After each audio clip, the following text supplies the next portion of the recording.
Next month, on the 8th, there is a groom missing at the West Blossom Ballroom in Westwood Hotel. Anyone interested? Grace Simmons posted this on her social media, blocking her fiancé Joseph Hayes and everyone connected to him. The post quickly received dozens of comments.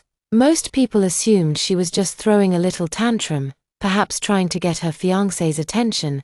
The replies were filled with teasing remarks, calling her playful or dramatic, all except one. It simply said, "Missing groom, I'll do it." Grace tapped the profile picture and replied, "Deal, October 8th, we're getting married." Then she put her phone down and stared blankly ahead, a faint sadness creeping into her heart. She had chased Joseph for 3 years before finally winning over the man everyone thought was too far out of reach. Those 3 years of dating him had been the happiest time of her life.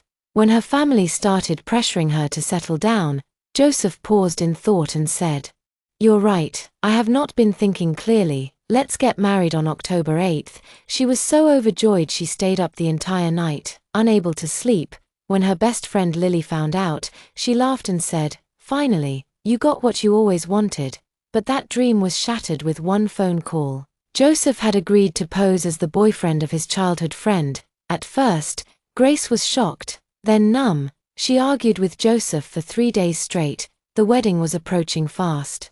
Yet he insisted on helping Zoe Peterson pretend he was her partner. "You call that a small favor? Why her? Why not ask someone else? What will our friends think of me? What if Zoe asked you to spend the night too? Would you go along with that?" Joseph's patience wore thin. "Why are you making this such a big deal? It's just pretend. Her grandfather is dying. She just needs me to show up for a bit. It is no big deal." To him, it was a simple favor. Mr.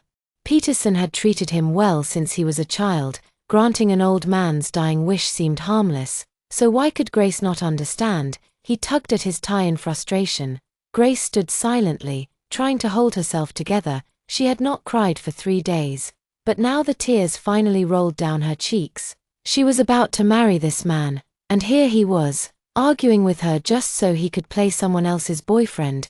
Joseph glanced at her tear-streaked face, hesitated for a moment, and reached out to comfort her. But just then, his phone buzzed. He looked down, and his expression shifted. It was Zoe. He picked up the call. "Joseph," her voice trembled through the line. "Grandpa's pushing me to go on another blind date. I can't do this anymore. Please, come help me. I don't want to marry just anyone." Joseph turned toward Grace with an unreadable look in his eyes. "Don't worry, I'm coming right now." He grabbed his coat and headed for the door. Grace's voice caught in her throat as she stared at his back. "Joseph, if you walk out that door, there will be no coming back." He paused, looked over his shoulder, and said, "Once this is over, I will make it up to you." And with that, he left her standing there alone, tears streaming down her face. Grace stared at the door for a long while, then gave a bitter laugh. Back in school, Joseph had more admirers than anyone could count. Most girls only dared admire him from afar. Those who confessed were met with a cold rejection. His reputation was enough to keep most at bay, but not Grace. She chased after him relentlessly. Even when she was turned down, she always showed up again the next day with a smile. "I'm not looking to date right now," Joseph had told her once. She looked up at him with a bright grin. "That's okay. I'll wait until you are." No one believed in her, not even her closest friends. "You've been chasing him for over 2 years, Lily once said. "College is almost over. Give up. At this rate, your whole college life will pass without a single boyfriend." But Grace refused to give up. She followed him everywhere. He took math as an elective, so she, a literature major, signed up too, just to be near him. She would never forget the day in their 3rd year when Joseph looked at her with unusual seriousness, gently brushed snow from her shoulder, and said, "Grace, let's give this a try." That try lasted 3 years. Grace bent over backwards to accommodate him. She even agreed to scale down the wedding, something a girl only experiences once in her life. Joseph wanted something quiet, so they settled on a small banquet hall, just a simple gathering with family. But now she had had enough. No more waiting. No more compromising. Why should she be the one to always give in? If the groom failed her, she would find another. Grace glanced at the chat history with someone saved in her contacts as Everett.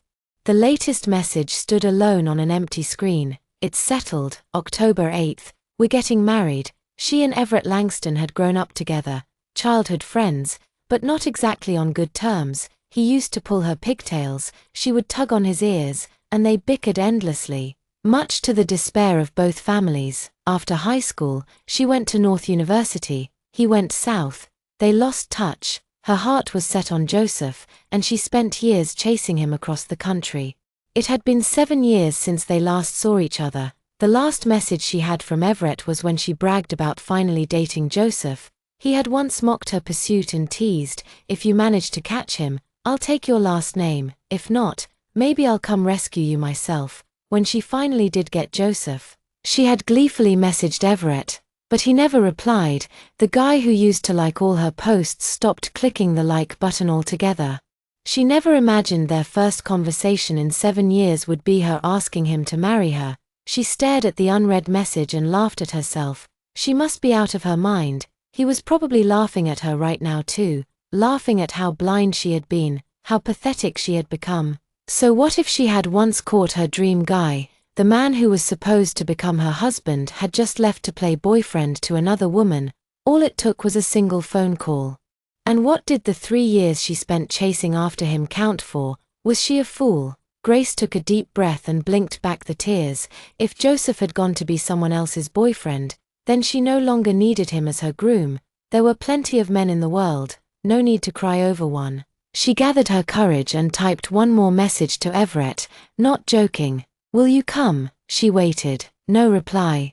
She laughed quietly to herself and was about to write something to save face when her phone suddenly rang. A familiar, laid-back voice came through the line, deeper and more mature than she remembered. "Grace, if I'm going to get married, my wife had better not still be thinking about another man." Her temper flared, just like it used to when they fought in school. Grace Simmons, always keep my word. If I say I'm getting married to someone new, then I won't have room in my heart for anyone else. Not after that. Why did she say after? They both understood. Just days ago, she was proudly announcing her upcoming wedding. Now she was changing grooms. She needed time to truly move on, and she still had loose ends with Joseph to untangle. 6 years of ties could not be cut in a single breath. There was a low chuckle on the other end of the line. "If you dare mess with me, I'll drag you to the altar myself, even if I have to tie you up." Then his tone turned soft. "Sit tight in the Capitol, future bride." After the call ended, Grace stared at her phone, ears tingling slightly. Since when did Everett become charming? Grace stared at the calendar on her phone. Only 10 days remained until the wedding on October 8th. She stood alone in the cold, empty house, her voice echoing slightly as she muttered to herself, "Joseph, you might be playing games, but I, Grace, never do. This time, I am the one walking away from you." Joseph had not come home the entire night. Early the next morning, Grace's phone buzzed non-stop. When she unlocked it, she saw it was the group chat of Joseph's inner circle. There were about 20 people in the group. She had only been invited in during the 2nd year of dating Joseph, and she remembered how excited she had been, how it felt like one more step into his world. Looking back now, it was almost laughable. Zoe had already been in the group long before her. Inside the chat, Zoe had just shared a photo, she and Joseph wearing matching outfits, standing extremely close. Joseph was looking down, buttoning his shirt, but from the angle of the photo, it looked as if he was gazing fondly at her. Zoe, on the other hand, was staring dreamily at him. The group chat exploded with comments. "Wow, you two actually look great together, such a handsome couple." The messages scrolled by rapidly, full of praise and excitement. Then Zoe sent a voice message, her voice soft and sweet. "Oh, I really had no choice. Grandpa is not doing well and keeps begging me to settle down. He insisted I find a boyfriend, so I had to ask Hayes to help me out. Tilda. Everyone, could you please help me get some likes on my post? Thank you." Grace clicked into Zoe's social media feed. "New boyfriend alert.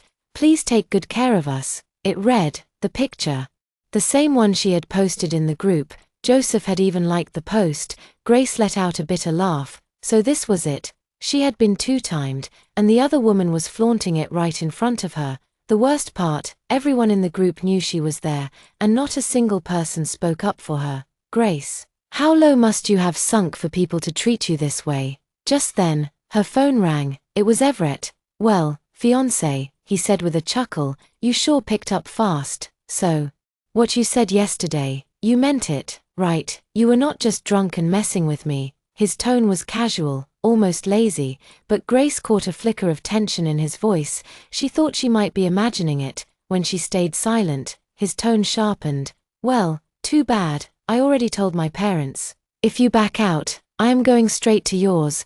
Grace actually laughed, the sting from earlier fading a little. Oh please, Everett, she said lightly. What are you, 12? Still running to our parents? Relax, I keep my word. Have I ever lied to you? Relax, future husband. Just then, a door creaked open behind her. A familiar voice called out, future husband. Grace quickly hung up. Turning around, she saw Joseph, still wearing that same matching outfit from Zoe's photo. Internally, Grace gave a bitter laugh, but on the surface she remained composed. Oh, it's nothing, she said with a smile. I was just talking to myself. You are going to be my husband soon. Right, I guess I am just too happy. Now was not the time to burn bridges. Joseph raised an eyebrow. He had expected a fight. Instead, Grace looked relaxed, even cheerful. The tension in his shoulders eased a little, but something still felt off. I was with Zoe today visiting Grandpa Peterson, Joseph said in a softer tone. He really is in poor health. The doctor says he may not have many days left. Please, just bear with us a little longer. He moved closer, reaching out to touch her head like he always used to. Grace shifted slightly, avoiding his hand. I just washed my hair, she said quickly. I do not want it to get messed up. Joseph lowered his hand. He stared at his empty palm, unable to shake the feeling that something had changed. The next morning, he got up as usual, ready for breakfast before heading to the office. As he sat at the table, he glanced around and asked the housekeeper, "Where is the yam and white fungus porridge?" The housekeeper looked slightly uneasy. "I am sorry, sir, I do not know how to make it, and I do not really have time today with all the other things to prepare." Joseph frowned.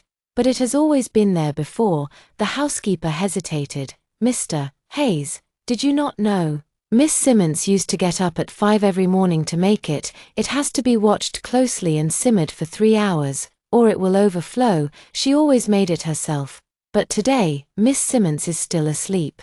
Joseph stared at his bowl in silence. He had never known. He only remembered how warm and comforting the porridge tasted, how his stomach had stopped acting up since he started eating it. To learn that Grace had been waking at dawn for 3 years to make it, he could not pretend he felt nothing. But today, for the first time in all those years, there was no porridge. Is she still angry about everything that happened? He wondered. And strangely, the thought made him feel almost reassured. If she is angry, it means she still cares. The housekeeper, watching him quietly smile despite the missing porridge, could not make sense of it. Grace, still fast asleep upstairs, would have laughed if she had known what Joseph was thinking. She was not angry anymore. She was simply done being the unpaid caretaker. She used to drag herself out of bed, eyes still half closed, just to protect his fragile stomach. He had never noticed. He had just eaten and moved on. Now, she had let go. That porridge. She would rather get an extra hour of sleep. Later that morning, when Grace finally woke up, she was surprised to see Joseph working from the sofa.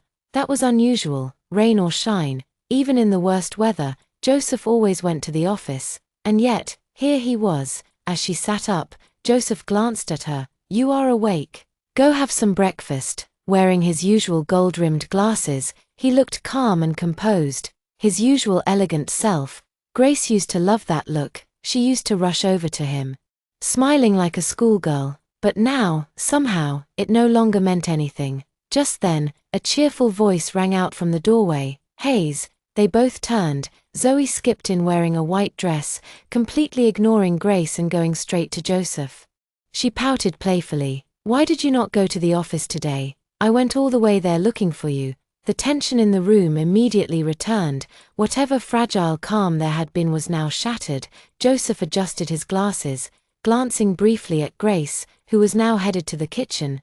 "You need something?" he asked. Zoe twisted her dress in her fingers, pretending to be shy. "Well, Grandpa did not believe the photo we posted yesterday. He still wants me to go on blind dates. Could you maybe take more cute pictures with me? Otherwise, he will never stop pushing me to find a real boyfriend.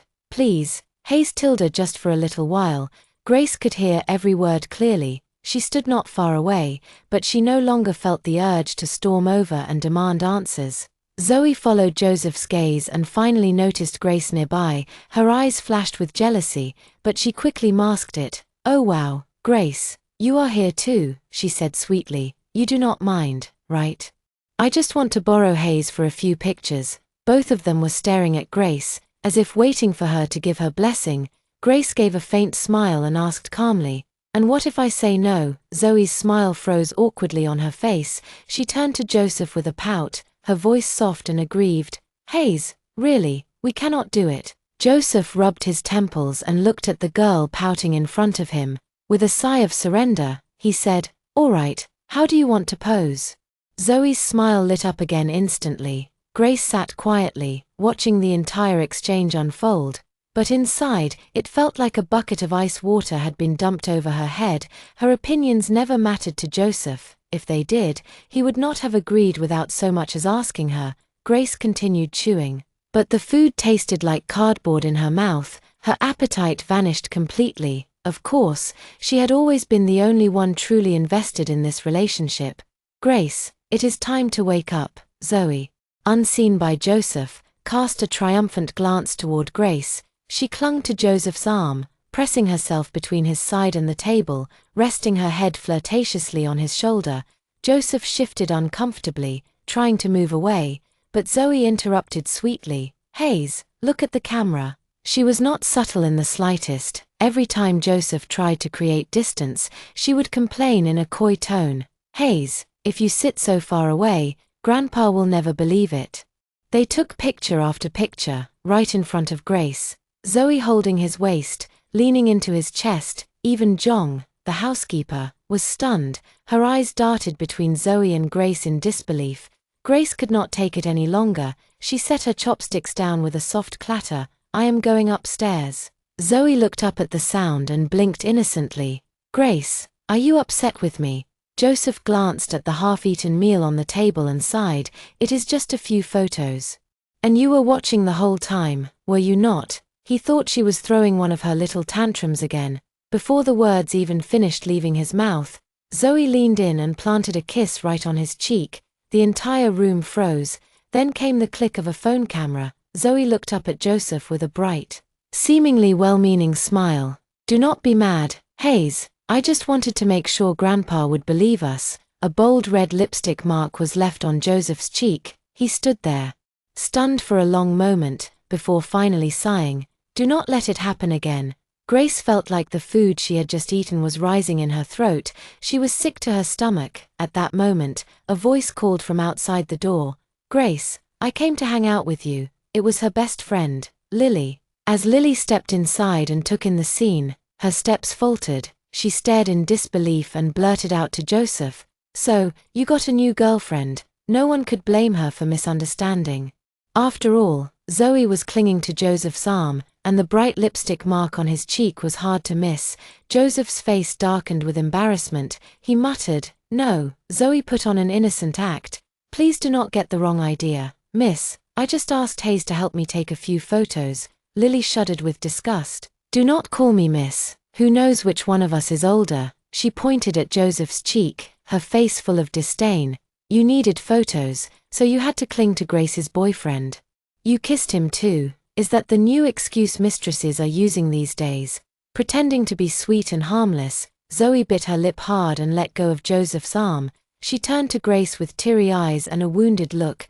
"Grace, I am sorry. I only wanted Grandpa to have peace of mind. I never meant to make you uncomfortable. I did not realize how upset you were. If I had known, maybe your friend would not have misunderstood me like this." A single tear clung to her lashes before falling and landing on the white fabric of her dress. Joseph's face turned sour. He frowned at Grace. "Zoe is still a kid. Why are you making a big deal out of this? What are you even telling your friends about us?" The air in the room instantly turned tense, the atmosphere thick with unspoken words. Grace looked at the two people standing across from her and found it all absurd. Coldness crawled up her spine. Had she said anything at all? Her boyfriend had just been kissed by another woman right in front of her, and now he was scolding her. Zoe, a child. Zoe was 27, Grace was 26. Just because she called her Grace in that soft, respectful tone, did Joseph really think she was younger? Grace gave a cold, polite smile. Her voice was flat and icy. Joseph, even if you are frustrated, do not take it out on me. I have not said a word, have I? What, just because I said I lost my appetite? It bruised Miss Peterson's fragile ego. So she kissed my boyfriend. Does that give her a say over what I do with my own stomach too? Both Zoe and Joseph were left speechless. Grace could not bear to stay in that suffocating house a second longer. It was full of confusion, betrayal, and emotional chaos. She grabbed Lily's hand. Since I am clearly in the way, I will get out of yours. Enjoy yourselves. This was the man she had loved, who always used her love as a shield for his actions. And whenever she got hurt, he made it seem like she was the one being unreasonable. Out on the street, Grace could no longer hold back her tears. She remembered one winter, trudging through snow from one flower shop to another, trying to find the perfect bouquet of roses to surprise Joseph. She had stood outside his dorm for hours, holding those flowers proudly, while strangers passed and whispered. Still, she waited, hopeful. It was late, the sky was dark. And she was shivering when Joseph finally came down in a thin coat. He said, "Grace, I will give it a try. With you, now." Reality reminded her over and over again. Grace, the love you gave everything to, was never real. Lily held her, furious. I cannot believe this. Joseph always looked like such a quiet guy. Turns out he is just another smooth player. When you posted those sweet photos before, I thought you were joking. She hugged her friend tightly. Grace, I am with you. A man like that does not deserve you.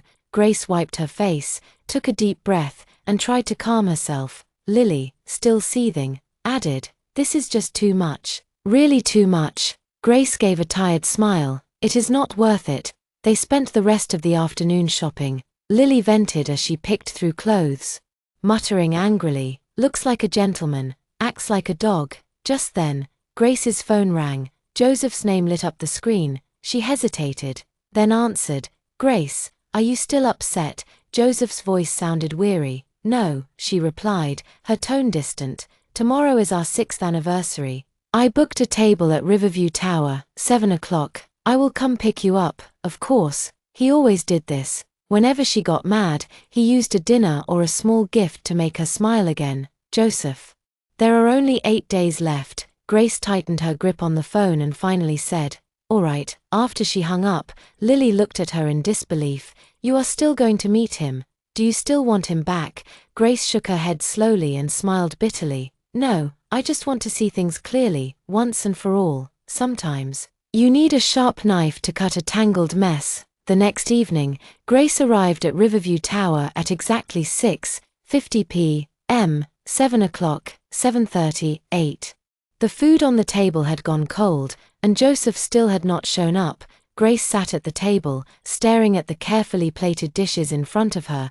They looked exquisite, but cold. She let out a soft, bitter laugh. She felt like a fool. Again, once more, Joseph had played her, made her wait. Only to disappoint. She picked up her phone and began typing a message. "Do not bother coming, it is over." But before she could press send, the screen lit up with a message from Joseph. "Grace, I am sorry. Zoe's grandfather suddenly fell seriously ill. I had to rush to the hospital. I promise I will make it up to you next time." "All right." Grace stared at the message. A wave of irony washed over her. Next time. She had heard that phrase too many times. But somehow, next time never came. She stood up and walked away from the restaurant without hesitation, without looking back. Just then, her phone lit up again. A new post from Zoe appeared on her social feed. It was a photo of 3 hands intertwined, one delicate and pale, one strong and familiar, and the last, aged and wrinkled. The caption read, "If only this moment could last forever." Grace's eyes froze on the second hand. It was unmistakably Joseph's. She scrolled down. A comment from Joseph, posted at 7:30 p.m., read, "Do not worry. "Grandpa will always be with you," he had replied to Zoe. Grace could see clearly now. Joseph had thought Zoe was referring to her grandfather, but Grace knew better. She could see through Zoe's words. Zoe liked Joseph too. What hurt even more was that while Joseph had time to reply to Zoe at 7:30, he had not bothered to text Grace and tell her not to wait. Her chest tightened, breathing became difficult, it felt as though a heavy stone had been placed on her heart. So this was Joseph's idea of next time. She squeezed her eyes shut, but the tears still slipped through. 6 years together. And their anniversary could not compete with a social post from an old childhood friend. Was she just someone Joseph could summon at will, like a dog that came when called and was dismissed when no longer needed? She had once believed their love was unbreakable, unshakable. Now, she realized that in Joseph's heart, she might never have truly mattered at all. Her phone buzzed again. Grace wiped her eyes and opened the message. It was from Zoe. "Tomorrow is my grandfather's 80th birthday. We are hosting a celebration at the Regal Hotel. I am inviting you to attend. This may be his last birthday. I am sure you will not refuse to come, right?" Grace let out a cold laugh. Zoe's intentions were crystal clear. She typed a single word in reply: "I will come." If someone pretending to be sweet could act this bold, then why should she back down? She was going to see just what kind of performance Zoe had prepared. The next afternoon, Grace arrived at the Regal Hotel on time. The lobby was already crowded. At the sound of the entrance doors opening, several heads turned. One gaze, sharp and intense, locked directly onto her. It was Joseph. His face darkened. He strode toward her with long, angry steps, grabbing her wrist the moment he reached her. His voice was low and biting. "What are you doing here?" Grace yanked her hand away and looked at him with a mocking smile. "Why, did Miss Peterson not tell you? I am here to attend her grandfather's birthday celebration." Joseph's brow furrowed, his tone hardened. "You are lying again. Do you really have to stir up trouble now? Zoe's grandfather is seriously ill. Can you not just be quiet for once?" He spoke to her as though she were a stubborn child refusing to behave. Grace stared at the lines on his forehead, dazed.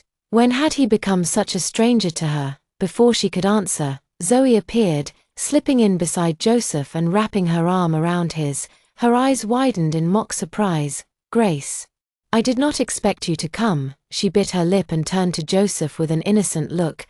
"Grace is not here to cause trouble, right?" Joseph's face turned even darker. "You need to leave. If Grandpa sees you, it will make his condition worse." Grace could barely contain her rage. She could not believe Zoe was standing here, lying so smoothly with a straight face. Without a word, she pulled out her phone and opened the chat log. "Miss Peterson," she said coldly, holding up the screen. "Your talent for lying is truly impressive." Zoe's expression froze when she saw the invitation she had sent, but she recovered quickly, putting on a sorrowful look. "Oh, I am so sorry, Grace. I must have sent that message by mistake. I was sending out group invites and must have clicked your name. I never meant to invite you." She clutched her chest and added, "With Grandpa so sick, how could I have? What if something upsetting happened?" The tears shimmering in her eyes melted Joseph's anger. "I just never expected Grace would still come, knowing all this," she said with a pitiful sigh. Grace stared at her performance, feeling nothing but disgust. "I will not ruin your little show. Do not worry," Grace said flatly, her eyes filled with disdain. A low, raspy cough broke the tension in the room. All heads turned toward the source. An elderly man, pale and thin, was being wheeled in slowly by a servant. It was Mr. Peterson. Though frail, his eyes were sharp and clear. He raised a weak hand and motioned for Joseph and Zoe to come forward. Joseph looked back at Grace one last time, then allowed Zoe to lead him toward the wheelchair. Grace felt her chest tighten painfully, as if someone had clenched her heart in a fist. Mr. Peterson patted Zoe's hand gently, then looked around at the crowd. "Thank you all for coming to celebrate with me today," he said. His voice was soft, but it held weight. "My greatest wish in life has been to see Zoe find a good partner." His gaze rested on Joseph and Zoe with satisfaction. "And now, that wish has finally come true." He gestured proudly. "Everyone, this is Zoe's boyfriend, Joseph." The room erupted in murmurs. Everyone knew who Joseph Hayes was, a standout among the younger generation. and now he was with Zoe. People turned to look at the pair on stage. Handsome, elegant, the picture of a perfect match. Mr. Peterson beamed. Zoe blushed and hugged Joseph's arm tightly, smiling sweetly as she swayed playfully. "Grandpa," she said with a giggle. Laughter echoed through the room, voices rang out with blessings. "Such a lovely couple. Zoe is so lucky. May you grow old together in love and happiness." Suddenly, someone in the crowd shouted, "Kiss, kiss." The chant grew louder. Like a wave crashing toward the stage, Zoe bashfully lowered her head and stole a glance at Joseph. He looked stiff, almost frozen. His eyes instinctively flicked toward the crowd. Toward Grace. She stood there, still and silent. She seemed so small in the sea of guests, but her gaze was unwavering, piercing. Joseph felt a sudden wave of panic. The calls for a kiss only grew louder. Zoe looked increasingly nervous. She leaned closer and whispered, "Hayes, this has gone too far. Can you just do this? Otherwise, Grandpa will be embarrassed." Joseph turned toward her, hesitation in his eyes. Another voice chimed in, "Come on, Mr. Hayes, do not be shy." Zoe could not wait anymore. She reached up, wrapped her arms around his neck, and kissed him. Joseph's eyes widened in shock, his lips slightly parted. Zoe took advantage of the moment, deepening the kiss. Laughter and cheers erupted throughout the room. Mr. Peterson laughed heartily, delighted. Everyone was smiling, everyone, except Grace. She stood silently in the crowd, as if she were in another world entirely. She saw the glistening strand of saliva between their lips and felt nothing. No anger, no heartbreak, just nothing. She realized, at last, that she no longer loved him.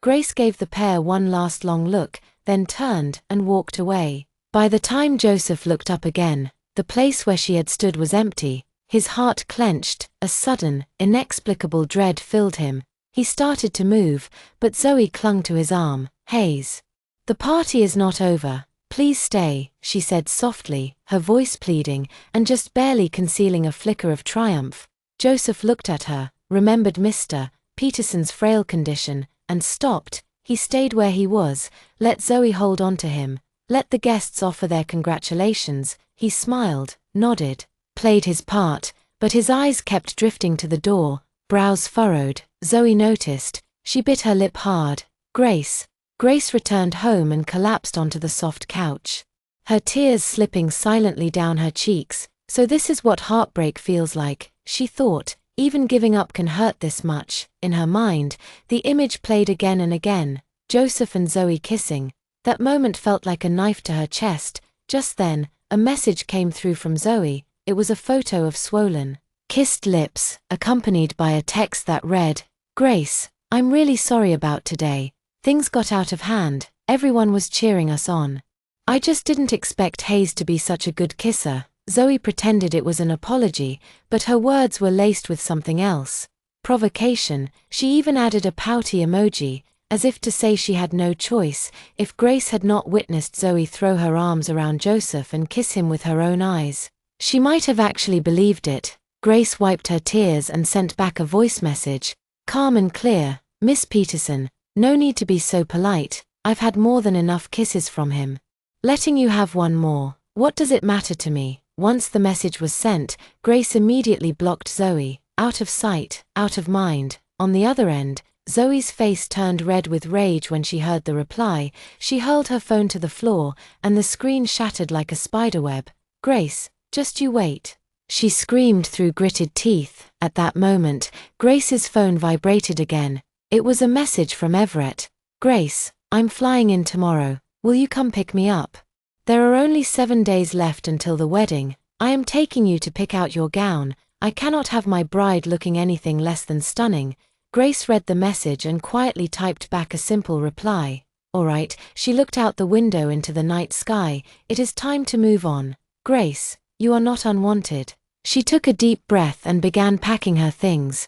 In her closet hung several dresses Joseph had bought for her. Each one was in the style she loved. But not a single one was truly from him. Every time, it was her pestering him, saying, "Joseph, are you really not going to buy something for your adorable girlfriend?" He would always respond with a confused look, then reluctantly swipe his card. She used to think he just did not understand women. Now she knew, he just did not love her. Grace took the dresses, still wrapped in dust covers, and tossed them one by one into a large sack. Her phone buzzed constantly from the bed where it lay ignored. "Joseph, I am not coming back tonight. Mr. Peterson insisted I stay over. I will return tomorrow." "Joseph, why are you not answering my calls? Why are you ignoring my texts? I had no choice at the banquet today." "Joseph." Before, Grace would reply to every message within seconds. Now, she could not even bring herself to say a single word to him. Dragging the full sack down the stairs, she caught the attention of a sanitation worker sweeping near the building. "Miss, are you throwing away all those clothes?" the woman asked, eyes lighting up. Grace nodded silently and placed the sack gently on a clean spot. "If you want them, please take them. Most are still brand new." The woman beamed, all smiles as she pulled the sack away. Grace grabbed her suitcase and walked off in the opposite direction. She opened her phone one last time, deleted Joseph's messages, and blocked him. So what if he had a beautiful face? His heart was never truly hers. Grace, consider this your own foolish mistake. You wasted 6 whole years. Meanwhile, Joseph lay in the Peterson guest room, staring at his unanswered messages. He scrolled through their old chats. Grace had always written like sunshine, warm, sweet, full of love. His replies had always been cold, short, clipped, millimeter. "Okay, got it." In the darkness, the light from the phone cast harsh shadows on his furrowed brow. He opened Grace's social profile, only to find everything gone. He did not realize what it meant. He had been blocked. His frown deepened, restless, unsettled. Outside the door, Zoe stood in her pajamas, gently knocking. She looked shy, lips pressed together in a demure pout, but when Joseph opened the door, she feigned helplessness. "Joseph," she whispered.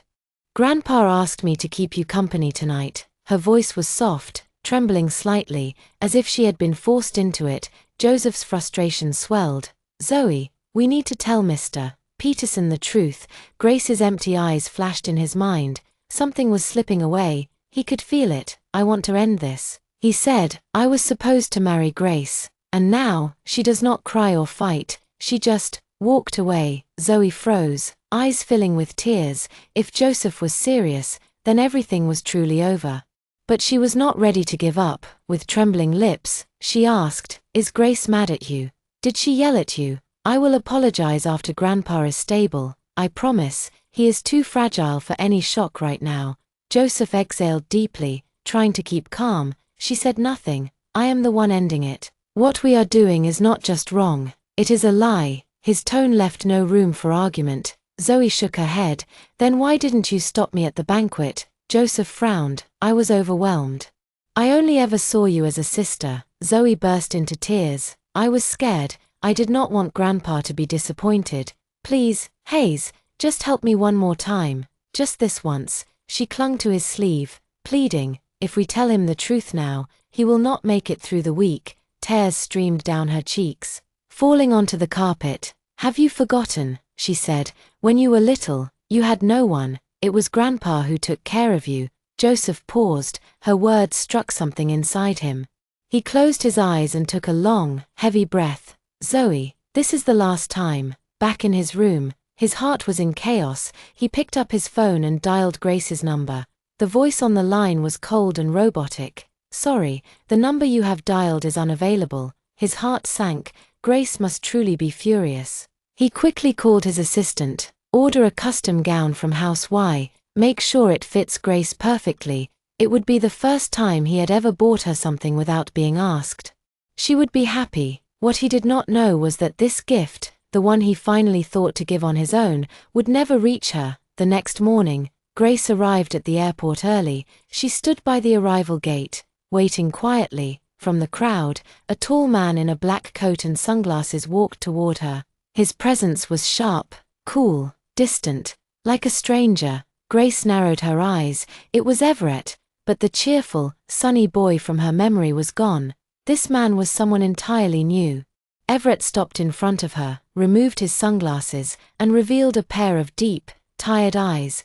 "Grace," he said softly, His voice was low and a little hoarse, but when he said her name, there was a subtle joy in it. The moment he saw her, the cold mask on his face melted, a gentle smile, barely there, touched his lips. It has been a while. He raised a brow and looked her up and down. You lost weight, trying a new diet. Grace stared at him, feeling a storm of emotions. So he had changed. Grown up, matured, but he still had that annoying mouth. She scoffed. Everett, years go by and you are still just as rude. He clicked his tongue. Still calling me Everett, are you planning to keep that up after we are married? He leaned closer, shamelessly grinning. Why not try calling me husband, for once? Grace was speechless, her cheeks flushed red. I did not expect you to turn into such a flirt after all these years, she stammered. You must have broken plenty of hearts. Everett looked at her quietly. When their eyes met, his teasing returned. Not a chance. No one in this world is good enough for me. He smirked proudly, like a peacock with its feathers high, flaunting to the world, and yet, beneath the arrogance, something in his gaze lingered. Just for her, Grace could not hold back any more. She gave Everett a sharp elbow jab. Oh, Grace, that was an attempted murder on your future husband. Everett yelped dramatically. They continued walking side by side, the sun casting long shadows that overlapped and stretched into the distance. Inside the bridal boutique, soft music played in the background. Grace was trying on one gown after another, each one making her look even more radiant than the last.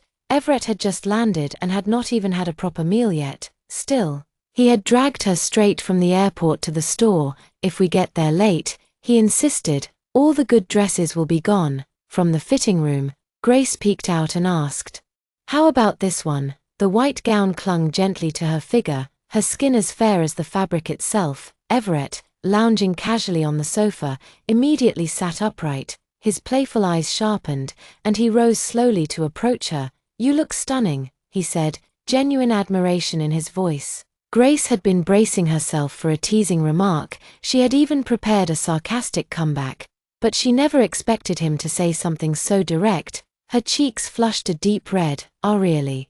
More real than pearls, Everett said with a smile, reaching out to adjust the hem of her gown. His fingers brushed against her skin by accident. Grace instinctively pulled back a little. Everett's gaze darkened briefly, but he quickly masked it with his usual calm. This one, let's take this one, he said firmly. Grace nodded, an unexpected sense of comfort rising in her chest. Just then, noise came from the entrance of the store. Zoe Peterson walked in arm with Joseph Hayes. Her smile delicate and radiant. Could you please bring out your newest bridal collection? Zoe said sweetly to the store clerk as soon as she stepped inside. The clerk's eyes lit up at the sight of the pair. It seemed luck was on her side today. Two couples who clearly did not care about price. She welcomed them warmly. You two make such a beautiful couple. We just received a few new designs from a top European designer. I'm sure you'll find one that suits you both perfectly. Your husband has excellent taste, she added with a professional smile. Zoe beamed, sneaking a glance at Joseph. But Joseph looked distant, his expression blank, lost in thought, hidden from their view. Grace had seen everything. The moment they stepped in, she recognized Zoe's voice. She had only been gone a day. And Joseph was already here trying on wedding outfits with Zoe. They had not even picked their own wedding gown yet. How ridiculous. Her heart twisted painfully. As if an invisible hand had reached in and squeezed, she lowered her eyes to hide the bitterness that surged up. Everett followed her gaze and saw them too. A flicker of jealousy stirred in his chest, though he kept his tone light. What's wrong, Grace? He said with a slight sneer. Regretting your decision? Don't tell me that is the blind boyfriend you used to be so hung up on. He could not bring himself to call Joseph her fiancé. Grace shook her head, trying not to look at the couple again. But the redness in her eyes gave her away. Everett clenched his fists silently. Right, he was blind. Grace forced a laugh. Lucky you picked me up. Everett had known Grace since they were children. Of course he could see through her front. But he did not say so. Yeah, the guy must have terrible taste. Everett snorted. That woman next to him. She smells like a green tea latte. You know, all fake sweetness. He even waved his hand dramatically through the air. Ooh, I can smell it from here. His antics made Grace chuckle through her tears. Meanwhile, Zoe held a dress in front of Joseph and asked, "Hayes, what do you think of this one?" Joseph snapped out of his daze and gave a distracted nod. "Looks fine." But his eyes were still vacant, clearly far away in thought. Zoe's smile faltered. She knew exactly what he was thinking about. The day before, her grandfather had called both her and Joseph into his room and said he wanted to see them get married before he passed, but Joseph had never truly agreed to marry her. Just as he was about to confess the truth, Zoe had burst into tears, clutched her grandfather's arm, and said, "Grandpa, please do not force him anymore. The wedding takes time to prepare. How about we take a bridal photo for you instead?" Her grandfather's eyes had welled with tears. He knew he did not have much time left. "Joseph," he said hoarsely, "you are not angry that I pressured you like this, are you?" Joseph had been on the verge of saying something, but when he looked into the old man's eyes, the words stuck in his throat. He only managed a quiet reply, "Of course not, Grandpa, I promise you." He had told Grace he would come back the next day, but he never did. Now, he had spent the entire day staring at his phone, hoping for even a single message from Grace. Nothing came. She must be furious. He could not help but wonder, what if he had never said yes to Zoe? Then maybe, just maybe, the woman standing beside him now would have been Grace. She would be buzzing with excitement, asking him which dress looked best. He sighed, regret heavy in his chest. On the other side of the store, Grace tugged gently on Everett's sleeve and said softly, "Everett, let's go. I don't like any of the gowns here." She just could not bear to stay under the same roof as those two for another second. Even being in the same boutique made her feel like she could not breathe. Everett caught her meaning. He glanced over his shoulder at the other couple, his eyes flashing with coldness. "All right, we'll go." But before they could leave, Zoe's voice rang out loudly behind them. "Grace, what a surprise. Who is this man you're with?" Grace and Everett exchanged a knowing look. "So much for escaping." Zoe sounded utterly shocked, but there was smugness behind her tone. She was enjoying every second of it. Today turned out even better than she hoped. Zoe glanced at Joseph, eyes gleaming with mischief. Catching Grace like this, she was sure Joseph would never forgive her. Feigning innocence, Zoe asked sweetly, "Hayes, is that not Grace? I thought she was engaged to you. Why is she here picking out dresses with someone else?" She pointed at Grace's gown and said with mock admiration, "I have to admit, Grace looks quite lovely in that dress." Joseph's face darkened instantly. The moment Zoe said Grace's name, he had already turned around, eager to catch a glimpse of her, but he had not expected to see her there, with another man. And worse, that man had his arm around her shoulder. "Grace," Joseph growled, every word squeezed through clenched teeth. His mind had been consumed with thoughts of her. And here she was, acting as if he did not exist. She was shopping for wedding gowns with someone else. Grace turned around slowly at the sound of his voice. Joseph stormed over, his eyes thunderous. "Grace, what are you doing here?" he demanded. His voice was tight with rage and pain. "Why are you dress shopping with another man? Why did you not wait for me?" He grabbed her wrist tightly. Her pale skin turned red beneath his grip. "You did not respond to my messages yesterday. Is this why you were with him?"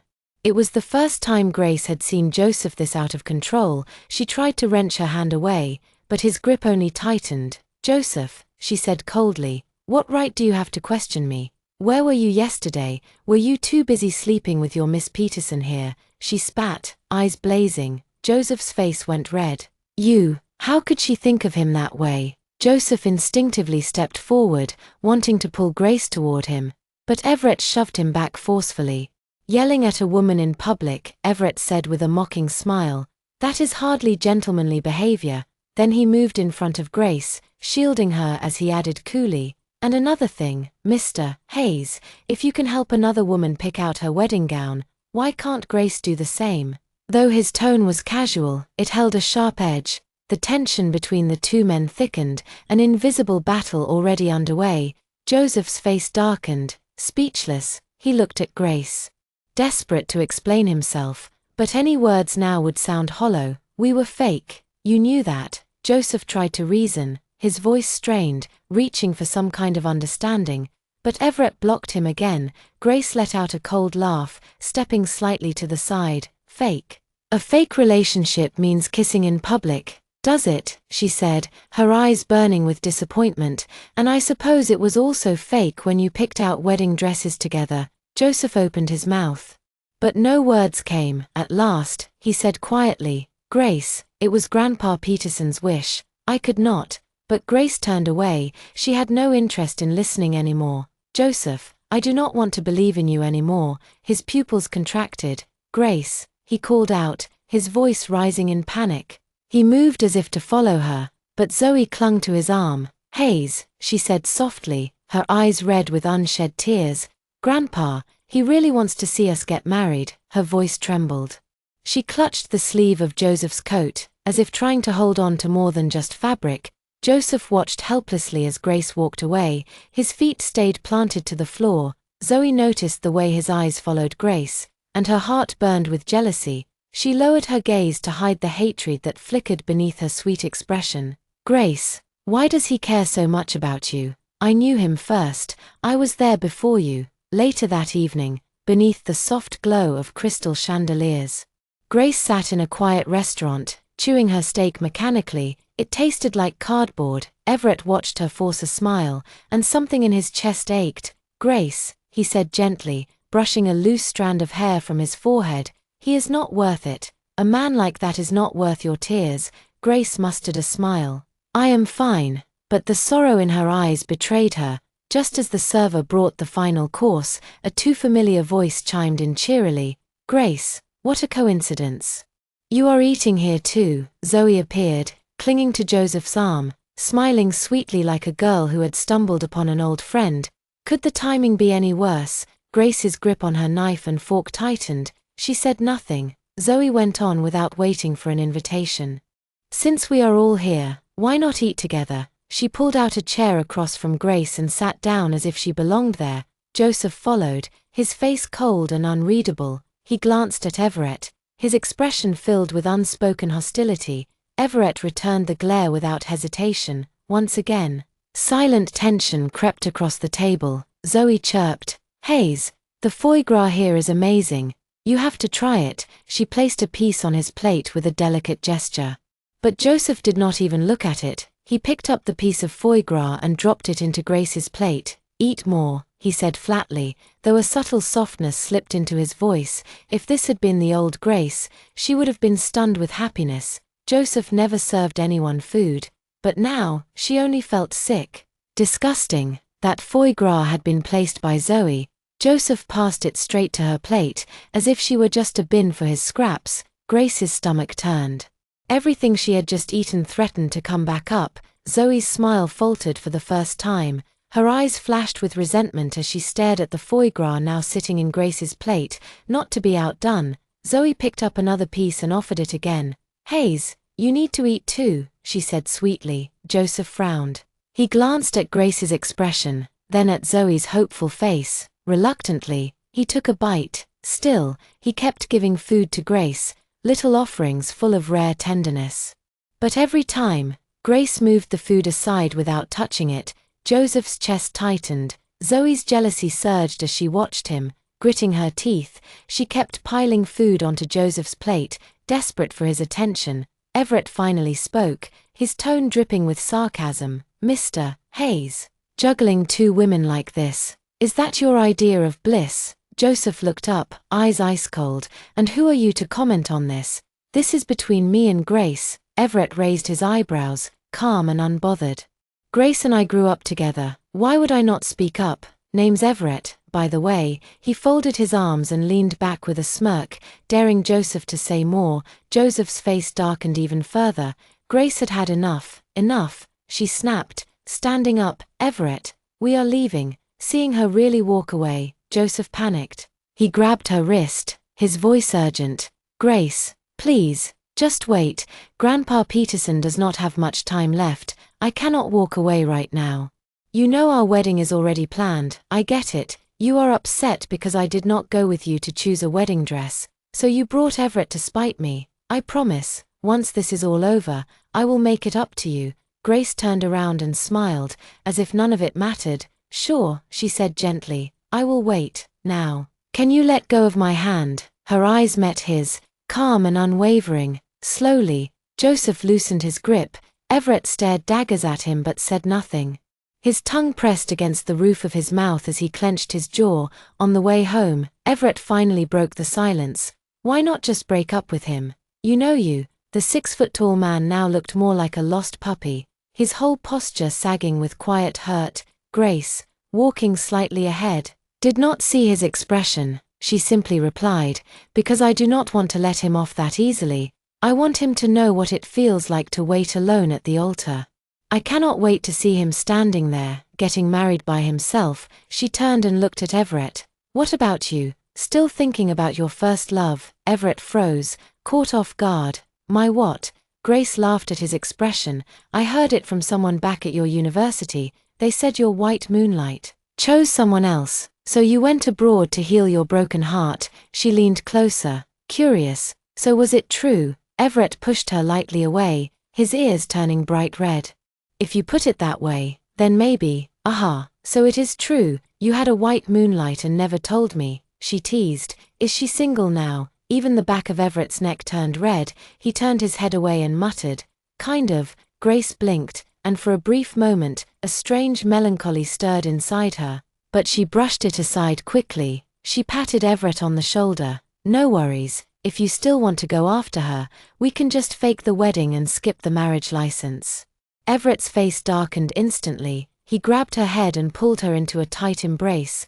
"Grace, forget it. I am never getting remarried." "Hey, Everett, you are messing up my hair. Let it be messy." He grinned. Early the next morning, Grace was summoned by Everett. She grumbled as she approached him. "How do you have so much energy so early in the day, Everett?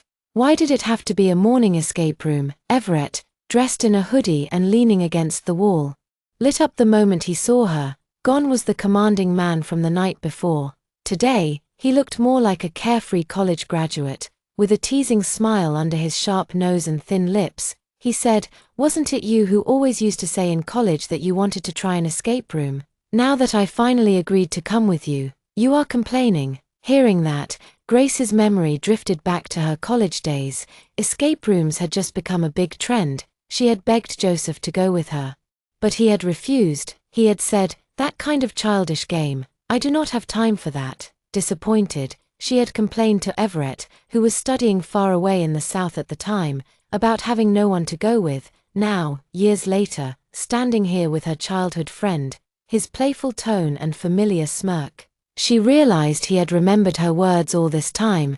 Grace's heart was quietly moved. Not far away, Zoe took in the scene from behind her coffee cup. She had only come out to grab a drink, but unexpectedly found something far more interesting. She immediately pulled out her phone and called Joseph. "Hayes, can you come with me to an escape room today?" she asked sweetly. At the Hayes Corporation office, Joseph rubbed his temples and replied, "I am swamped today. I do not have time." Just as he was about to hang up, Zoe added, almost too casually, "Oh, I just saw Grace with that guy from yesterday. They are headed into an escape room together."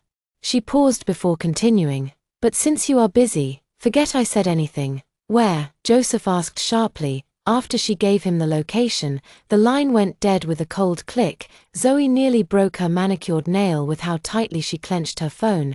Why was it that Joseph only reacted when it involved Grace? Within minutes, Joseph arrived at the mall. Slightly out of breath, he stormed up to Zoe, his voice tense. "Where are they?" Zoe pointed toward the line for the escape room. Joseph immediately strode toward it. Zoe bit her lip and followed close behind. Grace had been laughing with Everett, her mood visibly light, but the moment she spotted Joseph and Zoe approaching, her expression instantly darkened. Everett's face also hardened. Why were they always here, like a pair of annoying shadows that refused to leave? Before anyone could speak, the staff announced that the game was ready to begin. All four of them, awkwardly and silently, ended up grouped into one team. Inside the dim, horror-themed escape room, the eerie atmosphere settled around them. Grace was momentarily drawn in by the decor. When suddenly an actor playing a ghost jumped out, she instinctively flinched. Everett immediately pulled her to his side.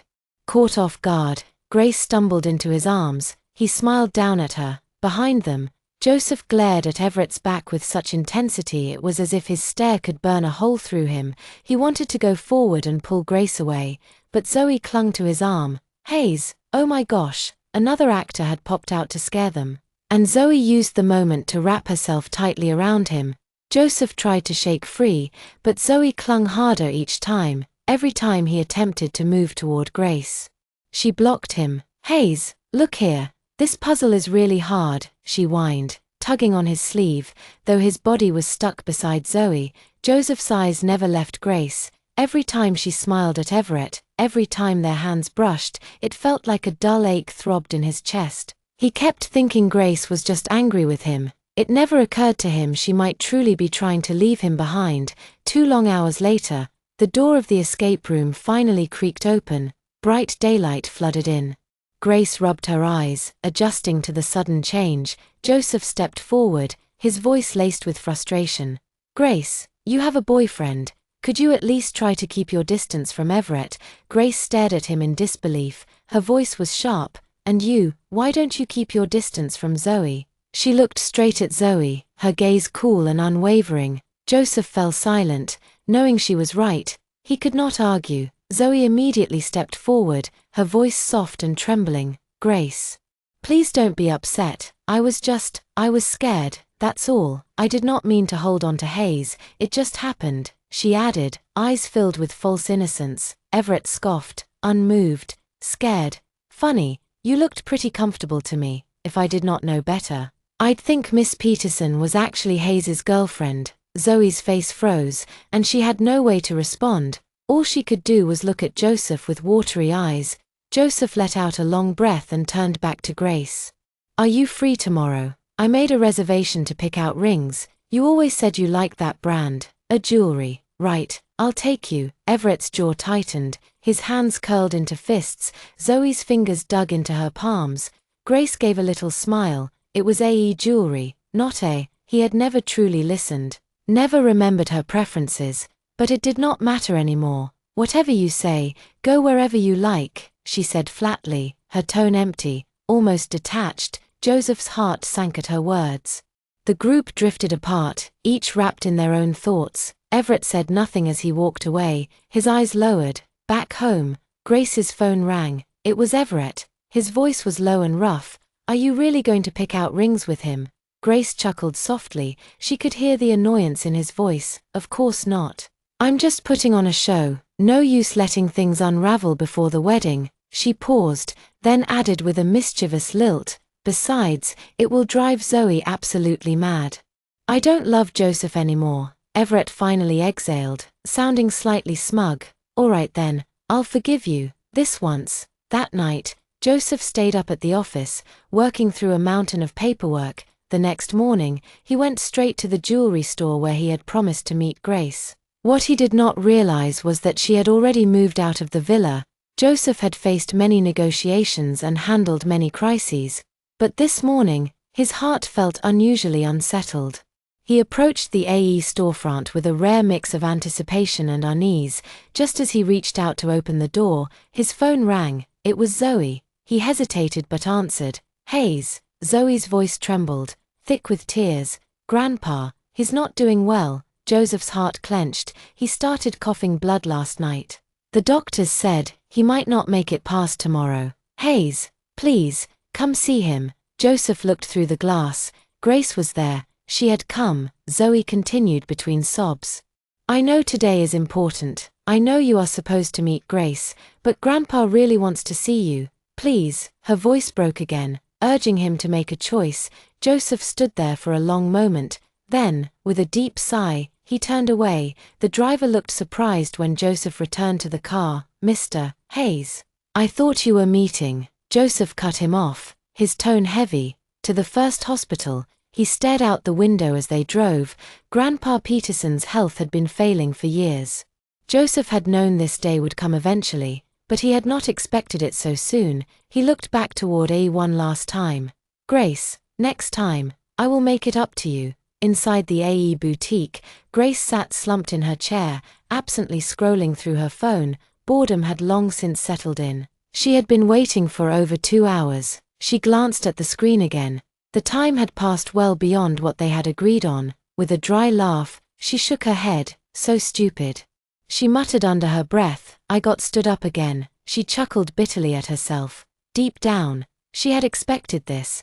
No matter how guilty Joseph claimed to feel, she remained the one he could so easily ignore. With a low sigh, Grace gritted her teeth and stood up, slinging her purse over her shoulder. Just as she stepped outside the boutique, she noticed someone acting suspiciously in the corner. A man in sunglasses, standing half hidden, kept glancing her way like a thief caught in the act. When he realized she had seen him, he turned abruptly and pretended to look away, as though nothing had happened, but Everett, hiding behind a nearby pillar, quickly turned back around when he heard no footsteps. There she was, Grace, standing right behind him. He jumped, startled, taking a full step back. Grace crossed her arms and said flatly, "What are you doing here?" Even with the sunglasses, she had recognized him instantly. Did he really think those glasses would fool her? Everett pulled them off with an awkward smile. "I was just passing by," he said, clearly uneasy. "Got a little thirsty. Thought I'd get some milk tea." He held up the cup in his hand, as if it proved his story. Grace stared at him without responding. Under her gaze, Everett began shifting on his feet, visibly uncomfortable. "Did he not show up?" Everett asked cautiously, trying to peek behind her. Grace let out a dry laugh. That was answer enough, seeing her expression. Everett's lips curled up in a small, involuntary smile, which he quickly tried to suppress. He cleared his throat. "Well, since he is not here, how about we go together?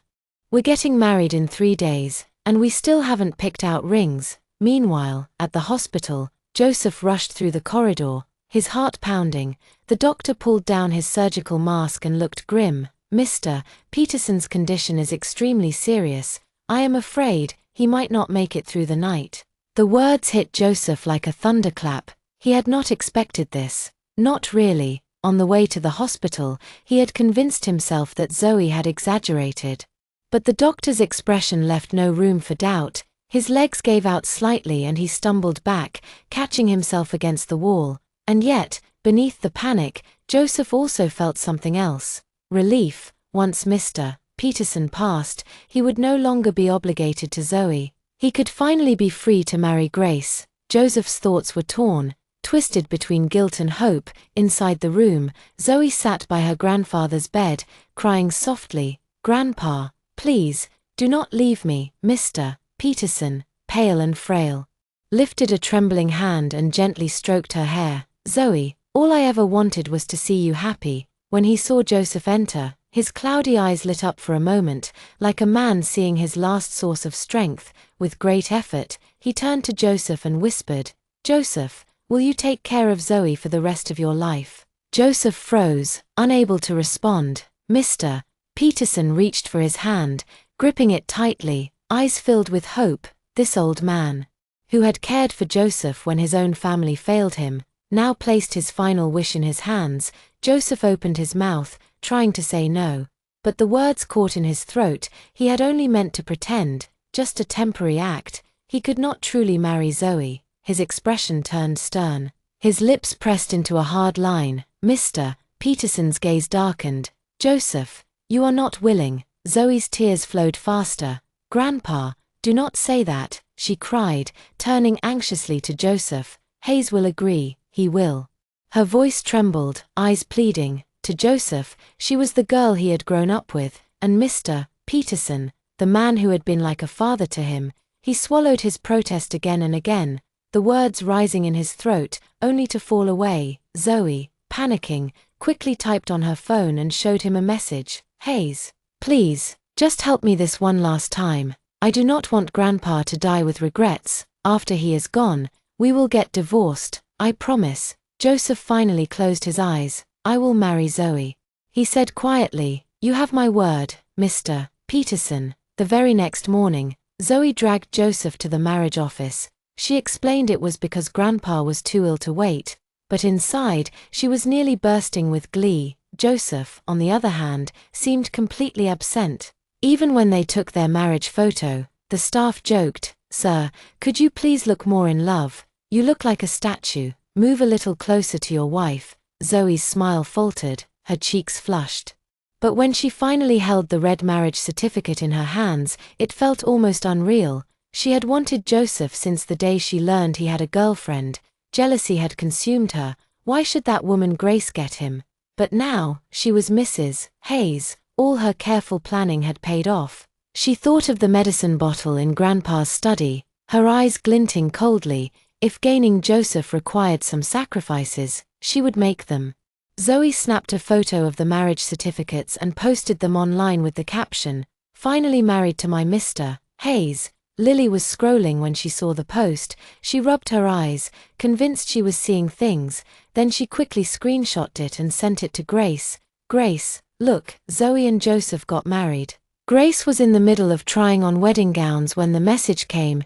Everett sat nearby on the couch, gently turning the velvet ring box in his hands and chuckling to himself. Grace opened the message, glanced at the screenshot, and smiled faintly. So this was Zoe's big move, a spoiled heiress whose entire life revolved around a man. Grace snorted. "Perfect match, a scumbag and a snake," she said coolly. Tossing the phone aside, she turned her full attention to the gowns.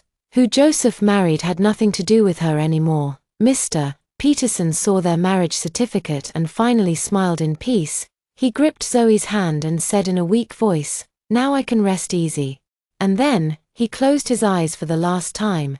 The Peterson family was consumed by sorrow. Joseph, holding back his own emotions, helped arrange the funeral. After all, this man had been more of a grandfather to him than his own flesh and blood. In the end, he had honored Mr. Peterson's final wish. But after the burial, Joseph approached Zoe. "Zoe, let us go file for divorce." Zoe's face went pale, her eyes filled with tears instantly. "Hayes, how can you say that now?" she choked. "Grandpa just passed, and you are already thinking about divorce." She grabbed his sleeve tightly. Joseph hesitated, but then he thought of Grace, and his voice turned cold. "Zoe, I married you only to fulfill Mr. Peterson's dying wish. Now that he is gone, there is no reason for us to stay together." His tone was firm. There was no warmth. Zoe sobbed harder. "Please, Hayes, do not treat me like this. Grandpa is barely buried, and you want a divorce. What will people say about me?" She clung to him, desperately. Joseph felt the weight of her gaze and grew impatient. Had she not promised they would divorce after the funeral? "Zoe, you know why I agreed to this. Do not play games with me. In 2 days, I am marrying Grace. I cannot wait for the 7-day mourning period." His voice left no room for negotiation. Zoe stared at him, her heart burning with fury. Grace, again. She wanted her gone, her hands clenched so tightly her knuckles turned white. But her voice remained sweet and submissive. "All right, Hayes, I will do as you say." Joseph arrived at the civil registry office with Zoe. The clerk, following routine procedure, asked the reason for their divorce. Both Joseph and Zoe responded calmly, "Irreconcilable differences." The clerk typed for a moment, then looked up and said, "According to current regulations, there is a 30-day cooling-off period before the divorce can be finalized.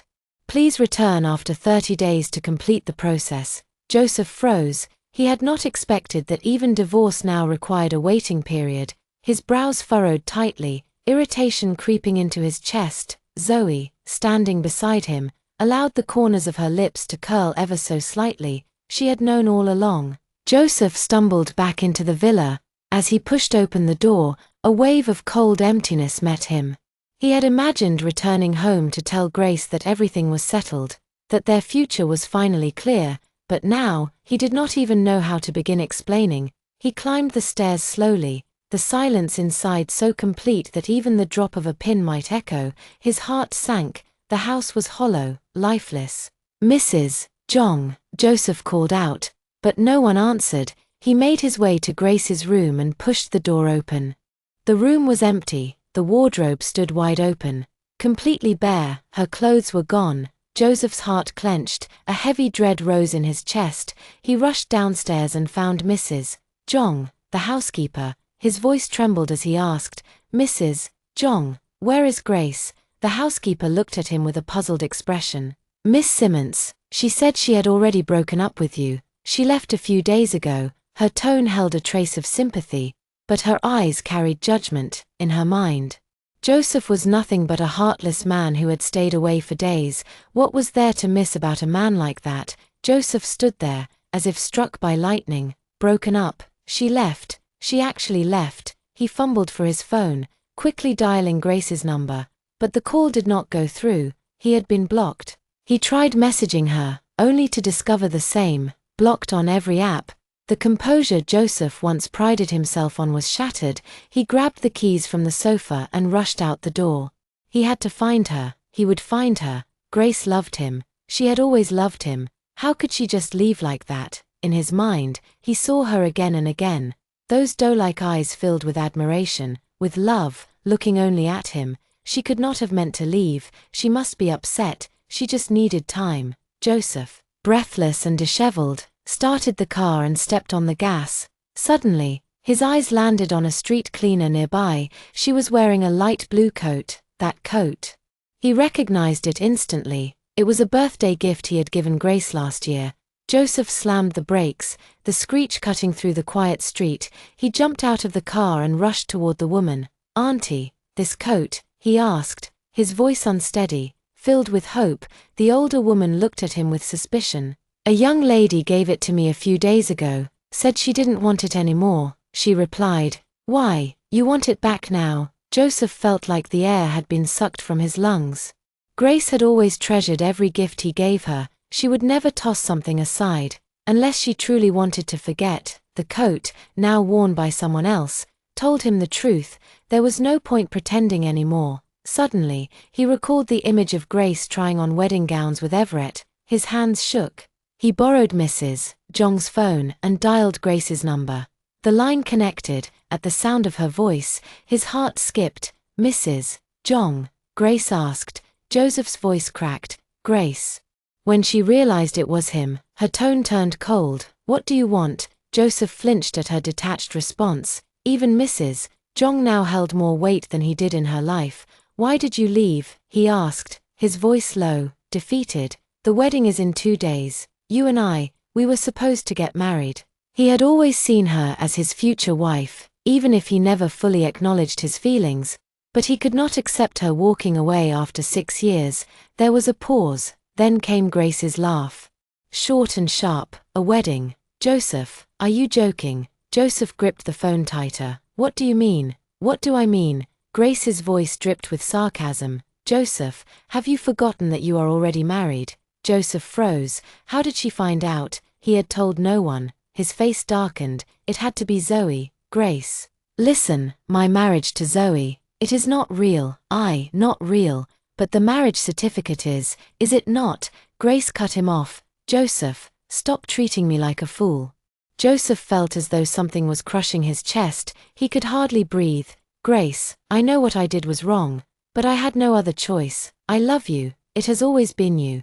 Grace laughed coldly. "Love me? Joseph, your love comes so cheap." His throat tightened. Words failed him. "I will see how you behave on the day of the wedding," Grace said flatly. Then she ended the call. Joseph stood frozen, holding the phone, her voice still echoing in his ears. "See how he behaves." Did that mean?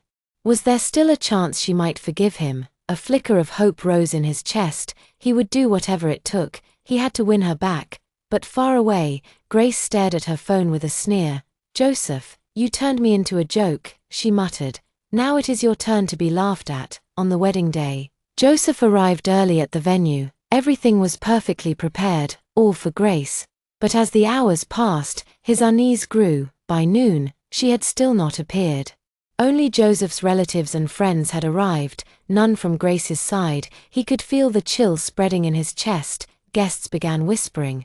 "Did you hear? Joseph suddenly announced this wedding, but I just saw news that he married Zoe." "Yes, I saw the photos online. The marriage certificate was real." "For hours have passed. What if the bride has run away?" The murmurs, though hushed, still reached Joseph's ears. He stood there, shoulders tense, jaw tight. In a far corner, Zoe sat silently, watching him. Her heart burned with jealousy. Her carefully chosen dress was now wrinkled from her clenched fists. She scrolled through her phone, distracted, until a new post from Lily caught her attention. A photo. Grace, dressed in a radiant white gown, her face glowing with happiness. Standing beside her was Everett. Smiling down at her, Grace looked at the camera with warmth, and Everett gazed at her with uncontainable joy. Lily's caption read, "Chihua Banquet, witnessing my best friend's happiness."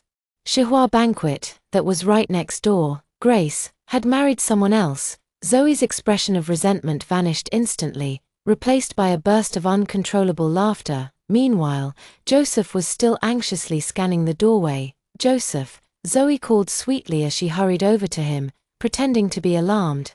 "Look, it's Grace," she said, handing him her phone.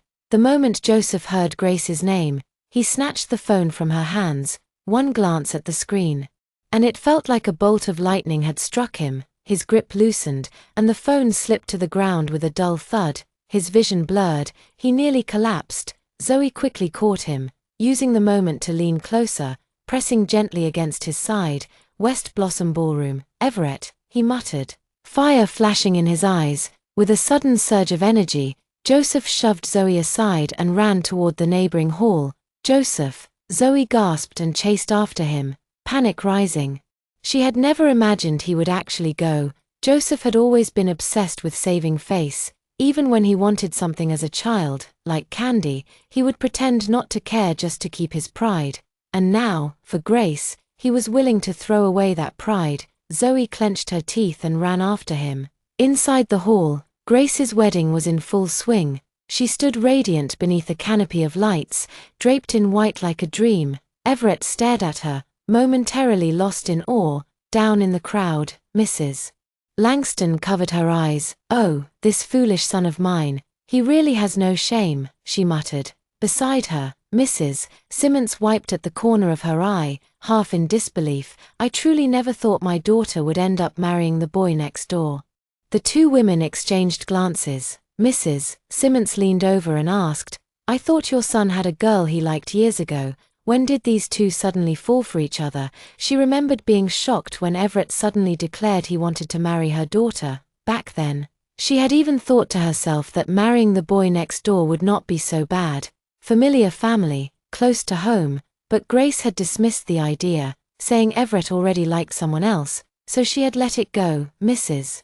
Langston's eyes widened. "You really did not know. My son has been hung up on your daughter since high school." Mrs. Simmons blinked. "Wait, what?" "Oh yes, there was this one time in school when another boy confessed to Grace. Everett was so upset he skipped dinner, and when he heard Grace was dating someone in college, he was devastated, said he was going to move abroad to get over her. And now look, he has made something of himself, running that cultural company overseas. It's really taken off." Within just a few minutes, Mrs. Langston had spilled every embarrassing secret about her son to the guests around her. On stage, Everett still thought he was playing it cool. "Now, let the bride and groom exchange rings," the MC announced with energy, and the hall erupted into cheerful applause. Lily was crying so hard her makeup had run. "Grace, you better be happy, or I'll come haunt you," as Everett slid the ring gently onto Grace's finger. A shout rang out from the entrance. "I object. Grace, do not marry him." Joseph burst into the room, eyes bloodshot, charging straight up the aisle. He shoved Everett aside and stood in front of Grace, trembling. "Come with me," he begged, his voice hoarse. "Please." She was so beautiful. She looked like the bride he had imagined for so long. Everett let out a cold laugh and pulled a red booklet from his pocket. He waved it in front of Joseph's stunned face. "Open your eyes, Joseph. Grace is my lawful wife now." He wrapped his arm around Grace's shoulders with pride, as if declaring his victory to the world. Joseph staggered back, staring at the marriage certificate like it was a dagger through his chest. His face turned pale, the world spinning around him. Zoe came running in behind him, grabbing his arm. "Joseph, let's go. Grace is married now." Her voice drove the final nail in. Joseph shook her off, his eyes fixed on Grace in agony. "Grace, please, just divorce him. We've been together for 6 years. How could you walk away so easily?" Grace took a steady breath and answered coldly. "Joseph, the moment you chose Zoe, it was over between us. From now on, you walk your path, and I walk mine." There was no hesitation in her voice, no trace of regret. "Everett, Seeing Joseph still lingering like a shadow, erupted in anger. Security, get him out of here. What kind of man crashes a wedding to beg a bride for a divorce? Several broad-shouldered security guards rushed in and forcibly removed Joseph from the hall. Guests whispered behind their hands, some pointing, others shaking their heads. Joseph was thrown out of the hotel like a stray dog, left to stand under the glaring sun with nothing but regret. Everett finally relaxed when he disappeared from view. He turned back to Grace and puffed up his cheeks. "You better not cheat on me, Mrs. Langston." Grace rolled her eyes. "Watch your mouth. My parents are right there." Why did it feel like Everett had gotten sillier since they signed the papers? Later that night, Joseph sat alone, drowning himself in hard liquor, glass after glass. Zoe sat beside him, eyes filled with worry. "Joseph, please do not do this to yourself." Joseph suddenly looked up, eyes fierce. "If it weren't for you, Grace would never have left me." He let out a hollow laugh. He had been so close to marrying her. How had it all gone so wrong? Her words echoed in his mind. "The moment you chose Zoe, it was over." If he had not agreed to pretend to be Zoe's boyfriend, maybe none of this would have happened. He blamed Zoe. He needed someone to blame. But what he failed to realize was, if he had not agreed, no one could have forced him. Back at the Peterson family estate, a heavy silence hung over the room. In Mr. Peterson's study, a distant relative was quietly sorting through the old man's belongings. Since Zoe's parents had passed in a plane crash years ago, she was all that was left. Everyone tried to help however they could. As the relative sorted through the drawers, her hand stopped on a small pill bottle. When she read the label, her face turned pale. This isn't heart medication at all." She worked in the medical field, and this drug had nothing to do with treating heart conditions. It was a coagulant. Anyone close to Mr. Peterson knew that, at his age.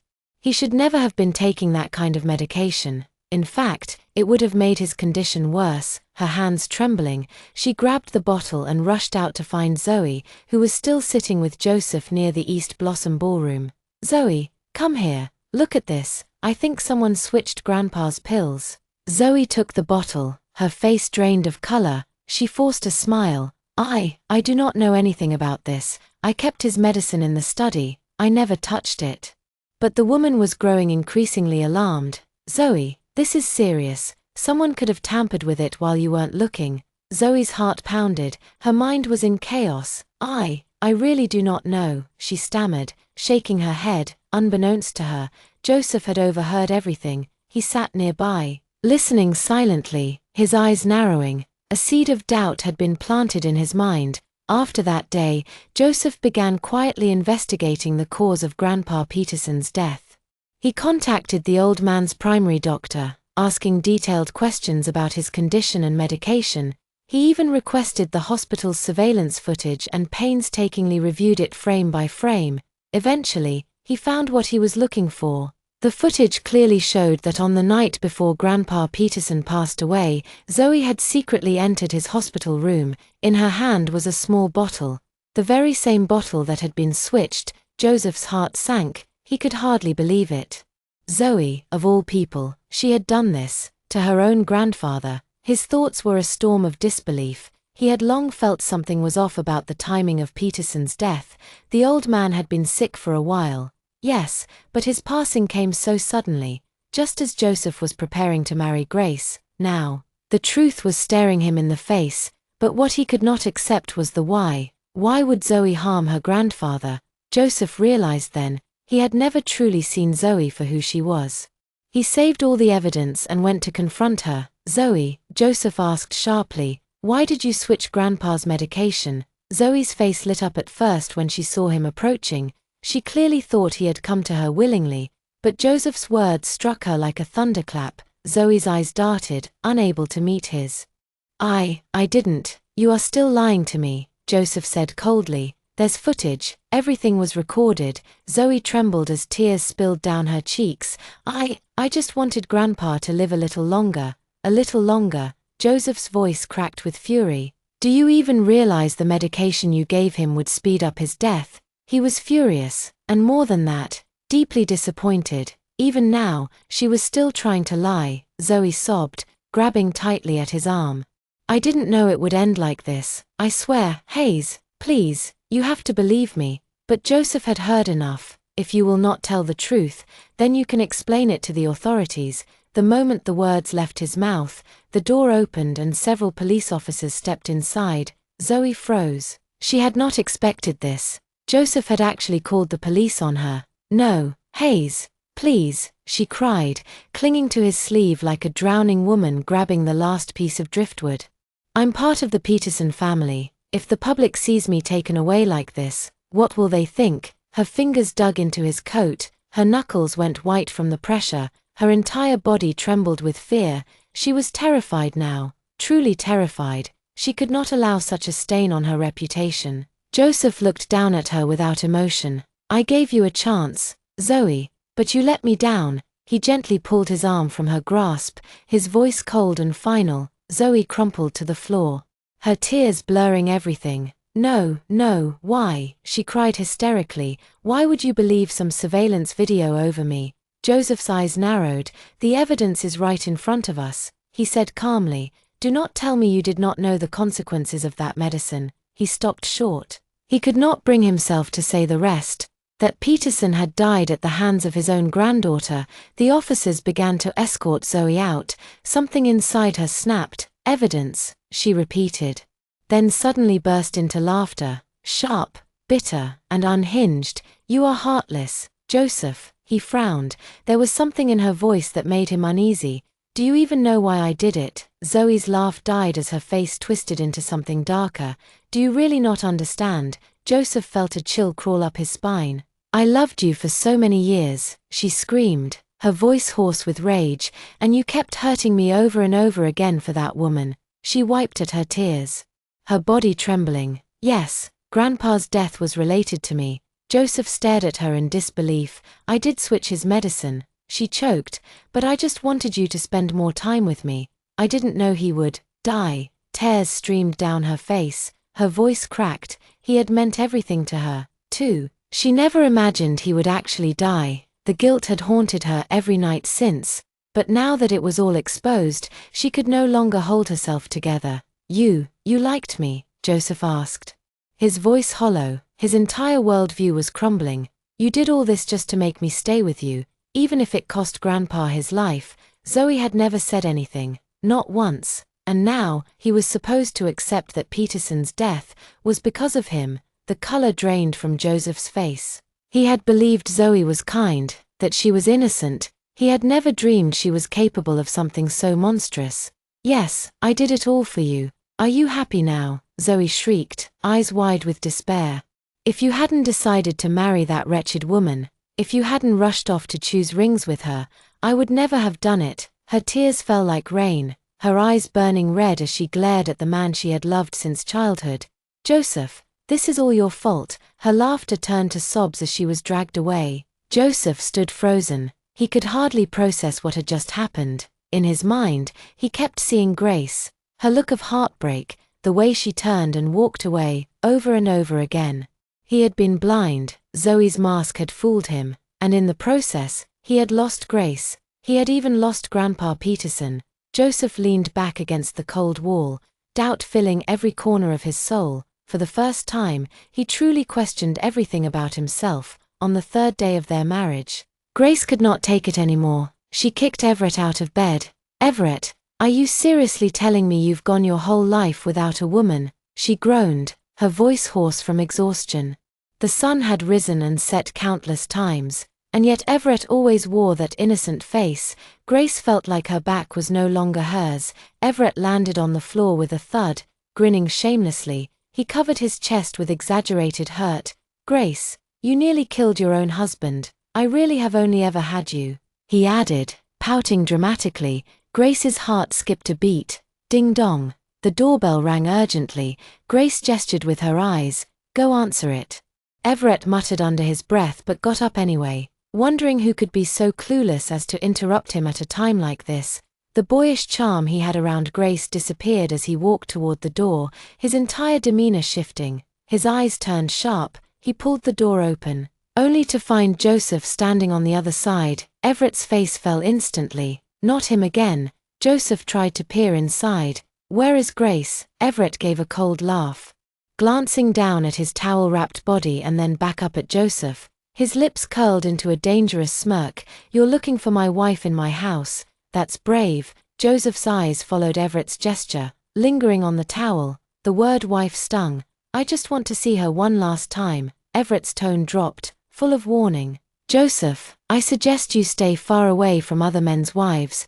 But Joseph was undeterred. I have to see her. The air between them grew tense, crackling like a drawn wire. A voice called from inside. Who is it? Grace appeared at the door moments later. Joseph's eyes instantly landed on the side of her neck. On the clear, unmistakable mark, he drew in a sharp breath. It felt like the blood in his veins had turned to ice. When Grace saw Joseph, her eyes instantly turned cold. She spoke flatly, without a trace of warmth. Why are you here? Joseph struggled to find the right words. Grace, please, just let me explain. Zoe lied to me. I was deceived, too. I am just another victim. He stepped forward, hoping to get closer, but Everett blocked his path. Joseph, that is enough, Everett said, his tone sharp and unyielding. Grace is my wife now. Please show some respect. Joseph's gaze turned pleading as he looked at Grace. Grace, I am begging you, come with me. Let me explain everything. The once powerful CEO of the Hayes Corporation now stood before her like a broken man, stripped of pride and purpose. Grace stared at him, her voice devoid of emotion. Joseph, do you still not understand? I left you not because of Zoe. Joseph looked confused. Then why? Grace crossed her arms, her gaze steady and cold. Because you abandoned me over and over again, for other women. Because you never truly valued me, Joseph. What we had ended a long time ago. Whatever happened, Zoe or not, this was always how it was going to end. You brought this on yourself. Each word was like a blade, slicing into Joseph's heart without mercy. He staggered back a step, his face pale as snow. Grace, that is not true. Joseph tried to say more, but Grace did not look at him again. She turned around and shut the door firmly behind her. Her voice drifted faintly through the door. Joseph, I hope you never come back. We are truly over. The heavy sound of the door slamming shut was like the final toll of a bell, marking the end of everything between them. Joseph stood frozen at her doorstep, completely drained. Only now did he realize. He had lost Grace for good. He slowly sank to the ground, burying his face in his hands, and wept in silence. Behind cold steel bars, Zoe sat with disheveled hair and empty eyes. She looked up at the two police officers before her. I have already told you everything. What else is there to ask? She muttered. There was nothing left in her to fight with. She had failed, lost her grandfather, and never won Joseph's heart.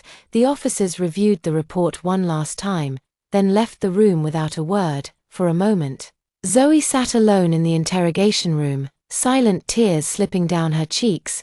Then, the door creaked open once more. Miss Peterson, one officer said, you are free to go.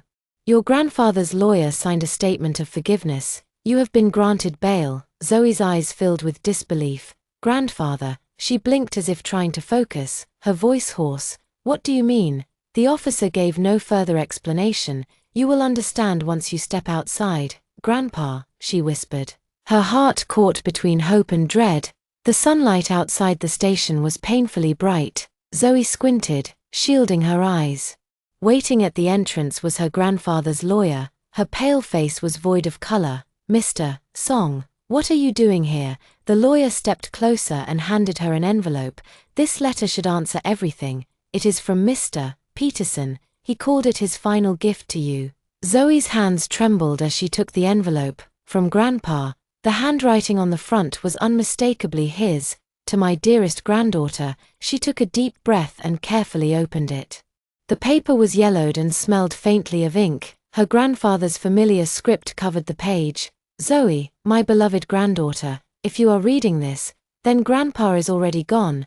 The very first line brought tears rushing to her eyes. I know what you did. I know you changed my medication. Zoe gasped, covering her mouth. The tears came faster, falling on the letter. I do not have much time left. Rather than live in pain, I chose to help fulfill your wish. I know you love Joseph.